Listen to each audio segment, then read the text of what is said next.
पटियाला की चाय की दुकान पर शाम को पंचायत चल रही थी। रामेश्वर काका चाय पी रहे थे जबकि लल्लन अखबार पढ़ रहा था। तभी बोलू अपना नया कुर्ता पहनकर हाथ में चाय का गिलास और चम्मच लेकर प्रवेश करता है। बोलू गिलास को टंग टंग बजाते हुए, अरे भाइयों रुक जाओ और चाय पीना बंद करो, आप सभी के लिए खुशखबरी है। लल्लन ने चाय रोक कर कहा। क्या बोलो, फिर से शहर भाग रहे हो क्या? अगर वही खुशी की बात है तो बताओ, हम सब लोग खुशी मनाएंगे। बोलू हंसते हुए कहा। अरे लल्लन भाई मजाक बंद करो, मैं भागने नहीं इस गांव को पेरिस बनाने के लिए आया हूँ। कल से इसी चाय की दुकान के बाजू में मेरा नया ठेला शुरू हो रहा है, नाम है भोलू फ्रेंच फ्राई शवरमा। खुजाते हुए कहते हैं। अरे क्या है वो फ्रेंच फ्राई शवरमा? क्या नाम, जीभ भी नहीं घूम रही है? हमारे गाँव के शर्मा जी को तल के बेचोगे क्या? बोला। अरे काका वो शर्मा नहीं है, शावरमा। विदेश में गोरे लोग यही खाते हैं। आलू को सोने के टुकड़े जैसा तलकर उसको एक स्पेशल रोटी में लपेट देते हैं। दिल्ली में उसका रेट 100 रुपए है, लेकिन हमारे गांव के लिए सिर्फ 10 रुपए। कल्लू हलवाई रसोई से बाहर आते हुए, अरे गांव पेरिस बनाएगा, आलू को रोटी में लपेटेगा तो उसे समोसा कहते हैं रे। उसे नया नाम देकर लोगों को धोखा मत दे। बोलो। अरे कल्लू काका आपको क्यों जलन हो रही है? मेरा शवरमा खाने के बाद आपके समोसे गाय को खिलाना पड़ेगा। कल शाम को आइए, अपना टैलेंट दिखाता हूँ। अगले दिन शाम को भोलू ने चाय की दुकान के पास ही एक छोटी सी मेज लगाई और स्टोव और तेल की एक बड़ी कढ़ाई रखी और बगल में आलू का बोरा। चुटकन डरते हुए, खड़ा खड़ा घूमता है ना, हमारे पास तो वो मशीन नहीं है। भोलू आलू को लंबा काटते हुए कहता है। अरे वो चुटकन, वही तो क्रिएटिविटी है। हम फ्रेंच फ्राई शवरमा बना रहे हैं। इन आलू के टुकड़ों को, फ्रेंच फ्राइज को तेल में डीप फ्राई करके फिर कुरकुरा करके रोटी में डालेंगे, तो कोई नहीं पूछेगा कि आलू पका है या नहीं पका है। बोलू आलू को तेल में डालता है और खुशबू पूरे गांव में फैल गई। बिरजू पहलवान सूंघते हुए, अरे वाह रे भोलू, बहुत तगड़ा प्लान किया है, खुशबू लाजवाब है।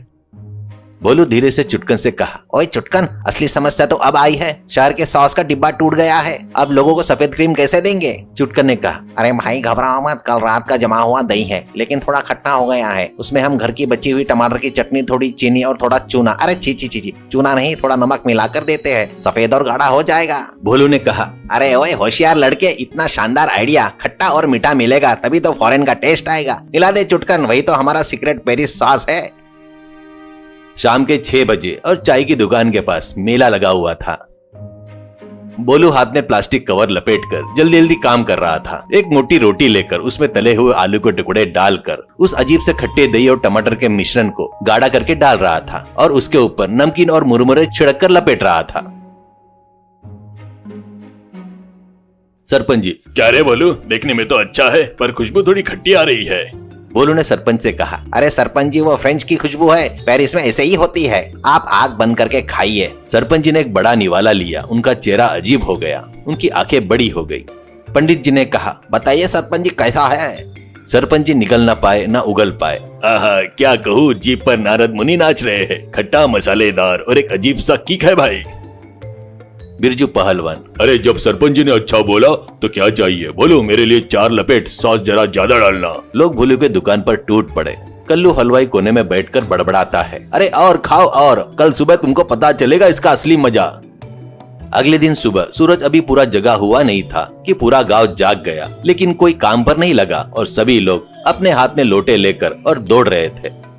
ललन खेत की मोड़ पर दौड़ते हुए कह रहा था। अरे भोलो, बर्बाद कर दिया रे, रात भर पेट में कोई मालगाड़ी चलाए जैसा लग रहा था। रामेश्वर काका लाठी पकड़कर कांपते हुए कह रहे थे। मुझे पहले ही पता था वो शौरमा हमारे पेट के लिए कर्मा था। अरे आलू के साथ कोई जहर मिलाया रे।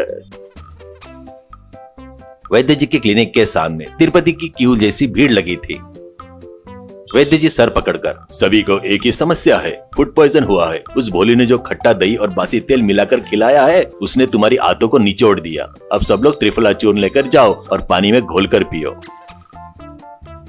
सरपंच जी की हालत सबसे खराब थी और वो अपनी इज्जत के लिए वह किसी को नहीं बता पाए और घर में ही पड़े रहे।